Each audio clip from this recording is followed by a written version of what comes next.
तो आज गाइस हम पढ़ेंगे लाइफ प्रोसेस का topic transport of material in plants. इससे पहले मैंने रेस्पिरेशन की वीडियो डाली थी, अगर आपको उसे देखना है तो आप मेरे चैनल पे जाके देख सकते हैं। तो स्टार्ट करते हैं transport of material in plants. सबसे पहले इस चैप्टर में मैंने सारी इंपॉर्टेंट आपको वीडियोस बता दी थी, दे दी थी, लेकिन अब हम इस चैप्टर में जो टॉपिक हमारा है transport of material in plants, तो हमें सबसे पहले इंपॉर्टेंट बात है कि ट्रांसपोर्ट का मतलब क्या होता है। Transport is a life process in which various substances inside the body, like food material, waste product, hormones, are transferred from one part of the body to another part through various means of transport system। आपने देखा होगा कि जैसे human body के अंदर भी क्या होता है कि फूड जो है वो हमने इनहेल करा, उसके बाद वो अलग अलग पोर्शन में, जैसे स्टमक के अंदर जाता है, फिर स्मॉल इंटेस्टाइन, अदर पोर्शन में जाता है, तो वो क्या कर रहा है, ट्रांसपोर्ट हो रहा है फूड। इस तरीके से जो हमारे वेस्ट मटेरियल होते हैं वो क्या होते हैं कि सबसे पहले वहाँ से वेस्ट मटेरियल रेक्टम में आया, फिर रेक्टम से एनस में आया, तो वो भी ट्रांसपोर्ट हो रहा है। तो इस तरीके से जैसे एनिमल्स के अंदर ट्रांसपोर्टेशन होती है, ऐसी प्लांट्स के अंदर कैसे ट्रांसपोर्ट होता है, तो वो हम इस चैप्टर में पढ़ेंगे,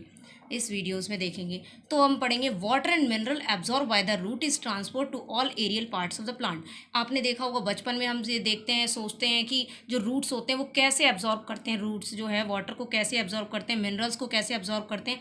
तो छोटी क्लास में भी बच्चों ने पढ़ा होगा कि रूट्स के थ्रू ये जो वाटर का और मिनरल्स का एब्जॉर्प्शन होता है। तो इसमें क्या है कि small plants have less energy to transport of substances. इसमें जो स्मॉल प्लांट्स होते हैं उन्हें कम एनर्जी की ज़रूरत होती है अपने ट्रांसपोर्ट को करने के लिए। Large plants have more energy to transport system. तो जो लार्ज प्लांट्स होते हैं उनको ज़्यादा एनर्जी की ज़रूरत होती है अपने ट्रांसपोर्ट को कंप्लीट करने के लिए। Short distances transportation occurs by the process is called diffusion. जो शॉर्ट डिस्टेंसेस मतलब ऐसे प्लांट जो बहुत शॉर्ट हाइट के होते हैं, तो उनको ट्रांसपोर्टेशन के लिए कम एनर्जी की ज़रूरत है, तो इसके लिए एक प्रोसेस होती है जिसे हम बोलते हैं डिफ्यूज़न। तो आपने 9th क्लास में डिफ्यूज़न के बारे में पढ़ा था। डिफ्यूज़न क्या होता है? It is the process of the flow of substances from higher concentration to lower concentration. इसमें क्या होता है कि जहाँ पर हाई अमाउंट होता है ज़्यादा, किसी का भी हो सकता है, वो वाटर का भी हो सकता है, मिनरल का भी हो सकता है, जहाँ पर ज़्यादा अमाउंट होगा वो कम की तरफ मूव करेगा, तो इसी को बोलते हैं डिफ्यूज़न। तो इस तरीके से मिनरल्स सॉइल के अंदर अगर ज़्यादा होंगे तो वो क्या करेंगे, स्टेम की तरफ मूव करेंगे, तो वो उस प्रोसेस को हम बोलेंगे डिफ्यूज़न। तो आपने जैसे डायग्राम में मैंने आपको बताया था डिफ्यूज़न, तो डिफ्यूज़न में आप देखो ये वाटर एंड मिनरल के पार्टिकल्स हैं, वो हायर कंसंट्रेशन मतलब ज़्यादा अमाउंट में है, तो वो ज़्यादा से कम की तरफ मूव कर रहे हैं, तो वो लोअर कंसंट्रेशन मूव किया। तो किस में हो रहा है? स्मॉल प्लांट्स के अंदर हो रहा है। इसी प्रोसेस को हमने बोला डिफ्यूज़न। अब large plants have transportation more energy, so these plants use complex tissue.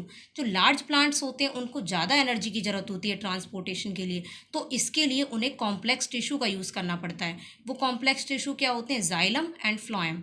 Xylem और फ्लोएम दो ऐसे टिश्यू हैं जो जितने भी लार्ज प्लांट्स होते हैं उनमें ट्रांसपोर्टेशन का काम देखते हैं। तो जाइलम क्या होता है? To transport water and dissolve minerals upward from the root to different part of the plant. Xylem tissue क्या करता है? जो एक प्लांट होता है, लार्ज प्लांट जिसे कह सकते हैं, तो उसमें क्या होता है, सिर्फ वाटर और मिनरल्स का कंडक्शन देखता है। वो क्या करता है? अपवर्ड डायरेक्शन में वो सिर्फ यूनी डायरेक्शन फ्लो करवाता है। वो रूट्स में जितना भी वाटर और मिनरल्स उसने लिया होगा वो सिर्फ अपर डायरेक्शन में फ्लो करवाता है। कौन करता है? Xylem tissue. फ्लोएम, फ्लोएम क्या करता है कि to distribute food prepared by the leaves to different part of the plant. Phloem क्या करता है कि जितना भी फूड उसने प्रिपेयर किया है फोटोसिंथेसिस के थ्रू प्लांट्स ने, और ये फूड सिंथेसिस कहाँ पे होती है? लीव्स के अंदर। तो लीव्स के अंदर जितना भी उसने फूड में जो प्रिपेयर किया है वो उसमें क्या है? ऑल डायरेक्शन मतलब बाय डायरेक्शनल में जाता है। तो क्या कर रहा है? डिस्ट्रीब्यूट कर रहा है फूड को, जो किसने किया है? लीव्स ने प्रिपेयर किया है, और वो डिफरेंट पार्ट्स में उसको भेजता है। कौन भेजता है? फ्लोएम टिश्यू भेजते हैं। तो xylem tissue is made up of 4 kind of cells. जो जाइलम टिश्यू थे वो 4 तरह की सेल्स से मिलके बने होते हैं। पहला होता है tracheids, second is vessels, third is xylem fibres, and fourth is xylem parenchyma. तो अब हम इनको एक एक करके डिस्कस करेंगे। First is tracheids. ट्रैकेट्स क्या होते हैं? इसके मैंने इंपॉर्टेंट पॉइंट दिए हुए हैं। इंपॉर्टेंट पॉइंट्स क्या हैं जो आपको मैं बता देती हूँ। फर्स्ट इज क्या है? दे आर होलो। होलो का मतलब होता है खोखले होते हैं अंदर से, इलोंगेटेड होते हैं, लॉन्ग मतलब ये कह सकते हैं इलोंगेटेड सिलेंड्रिकल शेप होती है इनकी, with tapering ends. Tapering and का मतलब है इनके दोनों एंड्स टैपर्ड होंगे, मतलब जुड़े हुए होंगे, ये कहीं से ओपन नहीं होते हैं।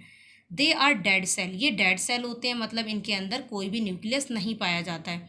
Have thick lignified walls. Lignified क्या होता है कि इनके अंदर लिग्निन सब्सटेंस होता है जो क्या करता है, इनको मैकेनिकल सपोर्ट प्रोवाइड करता है प्लांट्स को। तो ये आपके डायग्राम है।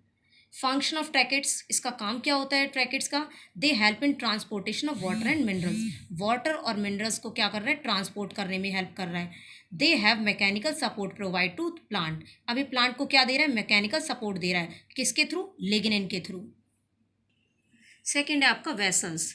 वेसल्स के कुछ पॉइंट्स हैं, जैसे first is they are elongated, ये भी इलोंगेटेड होते हैं, सिलेंड्रिकल शेप होता है इनका भी। Tube like structure place end to end, इनका जो स्ट्रक्चर होता है वो एंड टू एंड, मतलब इस तरीके से ओपन एंड होते हैं, एक एंड खत्म होता है तो दूसरा एंड उसका स्टार्ट हो जाता है।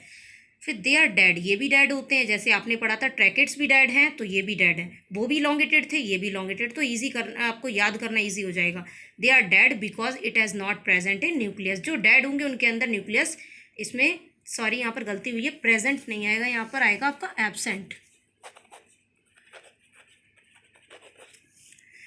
फिर है दे आर ओपन एंड, ये इनके जो एंड होते हैं वो ओपन होते हैं, so water moves from one vessel to another, तो इसमें जो ओपन एंड है वो क्या करेंगे, वन वेसल से दूसरा वेसल क्या होगा, कनेक्ट होगा। इसका फंक्शन वही है सेम जो आपने ट्रैकेट्स में पढ़ा था। डायग्राम आप देख सकते हो। थर्ड है आपका जाइलम फाइबर। जाइलम फाइबर क्या होता है, they are long narrow tube like structure. जो जाइलम फाइबर होते हैं वो लॉन्ग होते हैं, नैरो ट्यूब होती है। दे आर डेड सेल, ये भी डेड होते हैं और इनके अंदर न्यूक्लियस एब्सेंट होता है। Function of xylem fibre, function क्या देता है ये, to provide mechanical strength and support to the plant. ये क्या करता है, प्लांट को मैकेनिकल स्ट्रेंथ और सपोर्ट प्रोवाइड करता है जिससे प्लांट सीधा खड़ा हो सके। डायग्राम आप देख सकते हो इसका। अब नेक्स्ट फोर्थ है आपका जाइलम पैरेन्काइमा। तो जाइलम पैरेन्काइमा क्या होता है, फर्स्ट दे आर लिविंग, ये लिविंग होते हैं because it has present nucleus.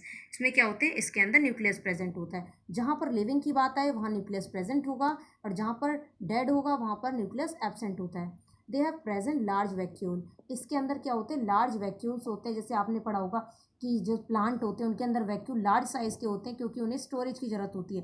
वैसे इनके अंदर भी वैक्यूल्स होते हैं जो क्या करते हैं, अपने बने हुए जो फूड मटेरियल है या वाटर का जो कंडक्शन है उसको ये क्या कर सकते हैं, स्टोर कर सकते हैं। फंक्शन इसका क्या है, सेम। अगर वैक्यूल प्रेजेंट है तो फर्स्ट तो यही होगा कि स्टोरेज ऑफ फूड, ये फूड को स्टोर करेंगे, किस फॉर्म में करेंगे, मिनरल्स की फॉर्म में करेंगे, क्योंकि हम जाइलम की बात कर रहे हैं और जाइलम सिर्फ वाटर और मिनरल्स को ही कैरी करता है। टू प्रोवाइड मैकेनिकल सपोर्ट, और ये भी क्या करता है, मैकेनिकल सपोर्ट प्रोवाइड करता है। डायग्राम आपका ये रहा, क्योंकि देखो आप इस देख सकते हो, इसमें लिविंग था तो न्यूक्लियस प्रेजेंट होगा एंड देन फ्लूइडी मटेरियल है साइटोप्लाज्म। फ्लोएम में आपको पहले बता चुकी थी, तो अब हम फ्लोएम क्या है, ट्रांसलोकेशन के बारे में पढ़ेंगे। ट्रांसलोकेशन कोई नई टर्म नहीं है, जैसे वाटर का कंडक्शन होता है वैसे ही उसके फूड का भी कंडक्शन होता है कि वो फूड जो है, जो उसने प्रिपेयर किया है वो ऑल डायरेक्शन में जाएगा। तो इसी प्रोसेस को हम बोलते हैं ट्रांसलोकेशन। कि the movement of the product of photosynthesis, की जो फोटोसिंथेसिस के दौरान जो प्रोडक्ट बना था उनका, ग्लूकोज या स्टार्च जो भी कन्वर्ट किया होता है, तो the movement of the product of photosynthesis over long distance, क्योंकि लॉन्ग डिस्टेंस है, लार्ज प्लांट्स के अंदर हो रहा है तो लॉन्ग डिस्टेंस पे ही जाएंगे। To transport to other part green और नॉन ग्रीन, ये इसका काम होता है। जब वो प्रोडक्ट बन चुका होता है फोटोसिंथेसिस के दौरान तो ये ग्रीन में भी पहुंचाता है अपने फूड को, नॉन ग्रीन प्लांट्स में ही पहुंचाता है, नॉन ग्रीन जो पार्ट्स हैं उसके उसमें ही पहुंचाता है। किसके थ्रू पहुंचा रहा है, फ्लोएम के थ्रू, इसीलिए इसको बोलते हैं ट्रांसलोकेशन। फ्लोएम एक बार और पढ़ लेते हैं। फ्लोएम होता क्या है, फूड को डिस्ट्रीब्यूट करता है, जो भी लीव्स के द्वारा प्रिपेयर हुआ है फूड, ऑल डायरेक्शन में। और ये क्या होता है, बाय डायरेक्शन, मतलब अपर सरफेस में ही फ्लो करेगा, मतलब अपर रीजन में भी पहुंचाएगा और लोअर रीजन में भी, मतलब रूट साइड में भी और शूट साइड में भी। Phloem tissue is made up of 4 kind of cells. जैसे आपने पढ़ा था कि जाइलम टिश्यू जो थे वो भी 4 काइंड्स ऑफ सेल्स से बने हुए थे, ऐसे फ्लोएम टिश्यू है वो भी 4 काइंड्स ऑफ सेल से बने होते हैं। First is sieve cell, second is companion cell, third is phloem fibre and fourth is phloem parenchyma. तो हम फर्स्ट पढ़ते हैं सीव सेल्स के बारे में।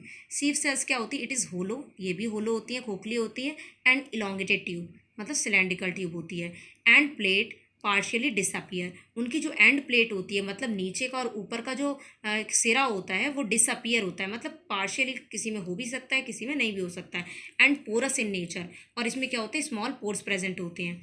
दे आर लिविंग सेल, ये क्या होते हैं, लिविंग होते हैं। इसका मतलब आप समझ गए होंगे कि इसके अंदर न्यूक्लियस प्रेजेंट है।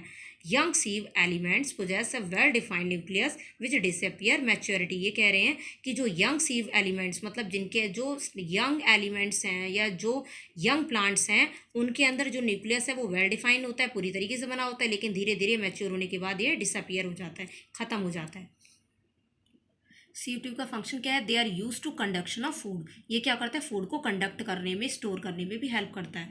डायग्राम, सीव प्लेट दे रखा है, plastids, sieve tube elements, porous like structure, phloem fibres, companion cell. Companion cell हमेशा कहाँ पर प्रेजेंट होंगी? सीव ट्यूब के पास में प्रेजेंट होती हैं। अब है कंपेनियन सेल्स क्या होती हैं? तो they are also living cell. ये क्या होती हैं? लिविंग सेल्स होती हैं, closely associated with sieve cells. Sieve cells के बिल्कुल पास में अरेंज होती हैं। They have oval shape. ये ओवल शेप की होती हैं, आप देख सकते हो कंपेनियन सेल ओवल शेप में दिखाई गई हैं। ठीक है, उसके बाद है आपका सेकंड आपने पढ़ लिया, they have oval shape. Third है companion cell provide energy for the movement of organic solutes. क्या होता है कि जो भी फूड प्रोडक्ट बना है उसको क्या है, उसको ज़्यादा से ज़्यादा एनर्जी में अपर एंड लोअर डायरेक्शन में फ्लो करवाने में कंपेनियन सेल बहुत ज़्यादा हेल्प करती है। Function is same. फंक्शन क्या है उनके? सेम ही है जो आपने सीव सेल्स में पढ़े थे। Phloem fibres. फ्लोएम फाइबर्स आपका थर्ड पॉइंट है। They have thick wall L elongated cell. Thick होती है मतलब मोटी होती है इनकी वॉल्स, और इलोंगेटेड मतलब सिलेंड्रिकल शेप है। Which provide strength to phloem tissue. ये क्या करता है? स्ट्रेंथ प्रोवाइड करता है प्लांट्स को। फंक्शन क्या है इसका? Good translocation of organic molecules. Organic molecules वही है, ग्लूकोज बोला गया है इसको, तो इसमें गुड ट्रांसलोकेशन करता है, मतलब अच्छे से प्रोवाइड ट्रांसलोकेशन में हेल्प कर रहा है। टू प्रोवाइड मैकेनिकल सपोर्ट, वही सपोर्ट प्रोवाइड कर रहा है। फोर्थ है आपका phloem parenchyma. They have thin wall. ये थिक हैं तो ये थिन थे। They are living cells. Living cell है तो आप समझ गए होगे इसके अंदर न्यूक्लियस प्रेजेंट है। फंक्शन इसका क्या है? They are helpful in transport of water and organic material. Transport करने का काम जो देख रहे हैं वो वाटर और ऑर्गेनिक मटेरियल को ट्रांसपोर्ट करवाते हैं। They also act as storage cells, और ये भी क्या करते हैं? स्टोर करने का काम करते हैं। तो सो गाइज़, अगर आपको ये वीडियो अच्छी लगी हो तो please like share and subscribe करें, और ज़्यादा से ज़्यादा इसको लाइक करें। और अगर आपको मतलब ये मेरी वीडियो अच्छी लगी हो तो प्लीज़ प्लीज़ प्लीज़ शेयर करें।